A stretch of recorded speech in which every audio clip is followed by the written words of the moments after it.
We need a toilet. In the last episodes, we finally slept in the yurt.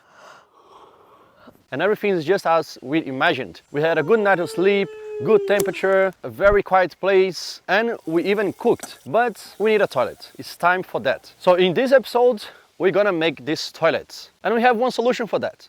And the solution is we're making an extension for the deck so we can put compost toilet and outside shower. So this way we don't have to leave the yurt to use the toilet. So we slept here again last night to wake up early in the morning to make this. So this is our idea here for the deck. Because it's going to be an extension, this is the deck that we have, and we're going to make the same format, another square and another like kind of triangle to fit it all around. And in this space, we're going to make the compost toilet and the outside shower. And also going to give us more space for chairs and social area, and yeah, it's going to look great.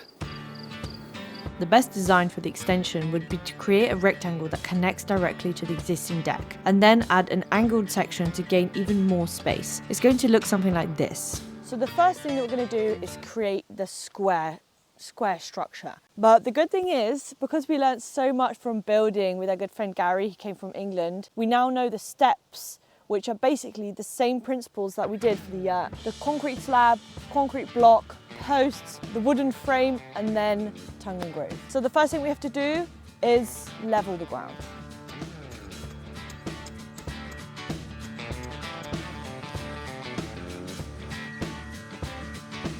The deck will be our first test to see if we remembered all the steps for building the foundations, just like we did for the yurt with our friend Gary. Honestly, this deck is such a simple structure to build, and now that we have the confidence to do it on our own, it really helps to get things done a lot faster. We start by screwing in a thick wooden block to the post using the same 140mm screws. That's really good. The posts are this high as eventually we will create a decorative rope barrier from post to post so no one falls off the deck. This is why we're leveling and measuring like this.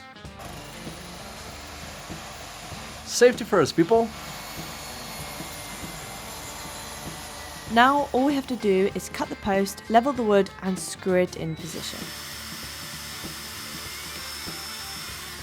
Okay, well now that's done, we just have to repeat that process for the rest of the posts.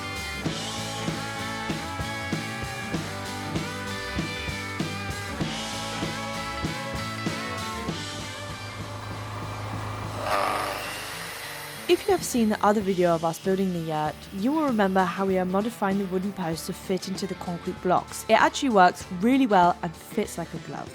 To protect the wood from rotting, I applied a thick layer of decking paint to the exposed wood. Hopefully that will do the trick.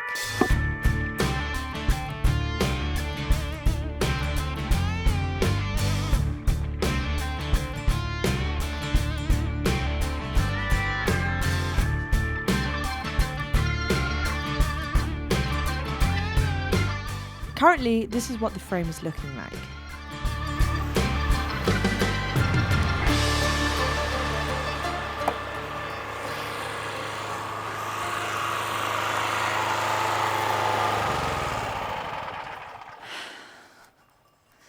I do have to say that the fact that we are able to sleep here now is making us advance so much faster in the projects. Like, we woke up here at what, 7:30, 8 o'clock, yeah. Had some breakfast and started the day at 9. So the fact that we've managed to get kind of the first square structure and the other part done, it's not 100% done. All we need to do now is add the other posts in between so we can put the tongue and groove. But the main structure is done. That only took a couple hours.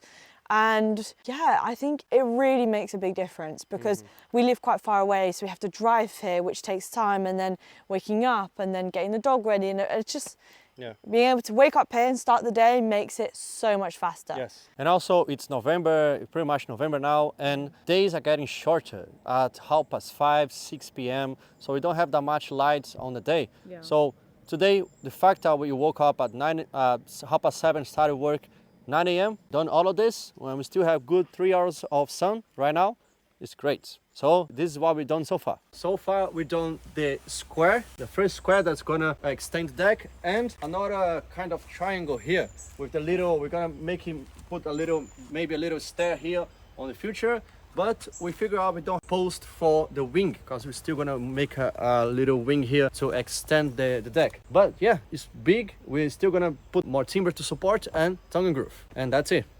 Really happy.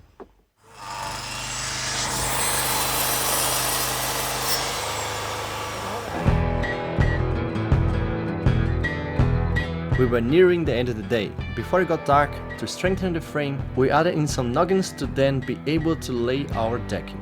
Winter is nearly here. The days are getting so short, so by 5:30 the light is already fading, so we had to work quickly.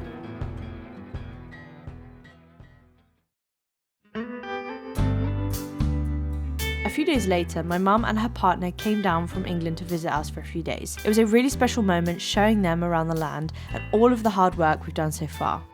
My mum's partner, Bogdan, is a builder. He's worked in the field for over 30 years, so he knows pretty much everything. A fun fact is that they're currently finishing up their own house build in England. Since they have a lot of construction experience, it was really interesting to get their opinions on the house and the other projects we have planned.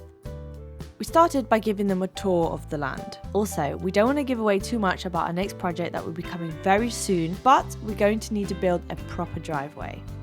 Bogdan really opened my eyes to all of the possibilities we have for landscaping. He was explaining that we could level the upper part of the entrance, making it easier for cars to maneuver. This would also simplify things for heavy trucks to come in and out of the drive when we start building the house. Plus, we could start clearing some of this land to create a parking bay for 3 to 4 cars. I never even thought of that. It's such a practical idea. It's really nice to have somebody with a different perspective and knowledge to present ideas we hadn't even thought of. Another thing that he was explaining were all of the materials that we would need to create a plan to find the best approach to build this. Let's see what we'll come up with. Actually, this wasn't the first time my mom was here. She was here when we first came to visit the property, so she knows exactly how everything looked beforehand. It was so funny seeing her reaction when she saw the ruin. She absolutely loved it. She immediately started giving us ideas on how we could transform it. I would put a glass top on that. Yes. With the mezzanine floor and have this one as a toilet. But that could also, if that is the washroom and sauna, but you can access from the other one. Yes. And you can access from here. Yes. Yes. And you have a glass corridor at the back. Yeah. And I would want an oak frame on the other one. Take the corner out, make like the house, a corner of glass here so you have the view. And then an oak frame on top. Yeah. Just with glass, so when it rains, you're just under glass. Yes. We currently don't have the license to restore the ruin, but soon we will start the long process of getting this beautiful building approved so we can start transforming her into something beautiful. My mum suggested a sauna. What would you guys do with this ruin? Let us know in the comments. Now it was the special moment she saw the yurt finished in our land in Portugal. If you didn't know, these yurts were my mum's that she had in England for the last 15 years, but she decided to gift them to us to use in Portugal because she no longer used them. The last time she was here, we weren't even able to walk down the path because of the amount of overgrown brambles. And now we're in front of the yurt building the deck. Another thing that I'm absolutely loving, it feels really like autumn, you know, it feels very like the orange trees are falling on top of the yurt. So now we're able to experience all of the seasons. You know, we were here in August and it was 35 degrees, and now we're here, it's cool, it's November. I'm still in a t-shirt, so this is a bit strange, the fact that it's still so warm, but it feels really nice coming down and seeing all of the leaves. All of the leaves have fallen and it's all on the yurt. The yurt looks so cute. Everywhere. It's feeling really surreal to be on the land with my mum and her partner that have come from England, and they were her yurts. So for her to be here and seeing it in the land in Portugal, it's really nice to have them here. Bogdan, who is my mum's partner, gave us some really good advice about the entrance to the driveway, because we need to think about this now because the lorries and the deliveries need to have access. So yeah, anyway, I'm just feeling really, really excited. We also need to finish the deck today. So we've already got the generator set up with the miter saw, and we're gonna try and finish off this deck today. At least this part anyway. It's just basically putting on some floor and then maybe add the other wing here to make that complete. So yeah, let's crack on. again, every half year I get interviewed. What do you think of the yurt? What do you think of your yurt being on the land in Portugal? Oh, well, I love my yurt. I don't need to be on the land in Portugal, but being here is absolutely lovely, and it's a really, really, really Don't you think it's a beautiful, perfect place? beautiful, perfect place for the yurt. I love the yurt here. Yeah, it's really, really lovely. Just because the place is beautiful, Yeah. and to give something to you two, Aww. to my children, to kind of use, you On know, their land. and feel homely. Yeah, it does feel It's very also really, really lovely. nice. Yeah. So both of it is really nice. And what do you think about the ruin? My favorite part at the moment is the ruin. I love the granite stones. I love how that sits. It's just something I approached and just went, right, I want it like this. You just know. knew how you saw that, yeah. And the health project. Yeah, really excited for you to do that. I want you to do as much ecologically as you can. You know, you can Yeah. harness solar. You can, you don't have to compromise. I feel, yeah. You can make jacuzzis and swimming pools and lovely places with not a lot of electricity going in because you can harness that from the surroundings. And yeah.